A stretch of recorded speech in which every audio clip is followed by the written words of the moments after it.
এটা বেশ অন্যরকমের একটা ইনভিটেশন।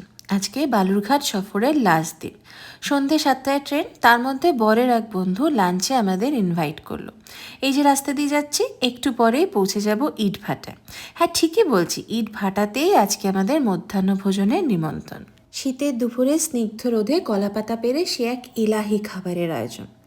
বন্ধু শব্দটাই বোধহয় এমন হয়, যত বছর পরেই দেখা হোক না কেন আবেগ ভালোবাসা ঠিক একই রকম থাকে। আর যদি সেটা স্কুল ফ্রেন্ড হয় তবে তো কথাই নেই। এদিকে খাবারের মেনুটাও কিন্তু ছিল বেশ লম্বা আর লোভনীয়। পোলাও, ডিম কষা, পনির মশলা, চিপস থেকে শুরু করে নলেন গুড়ের সন্দেশ, কী নেই সেই মেনুতে। বাড়তি পাওনা এই ইট ভাটা। বাড়ি বানানোর একটা মূল উপাদান হলো ইট, কিন্তু সেটা বানানোর প্রসেসটা কিন্তু বেশ পরিশ্রম সাপেক্ষ। প্রতি ইট তৈরিতে মজুরি থাকে মাত্র 1 টাকা।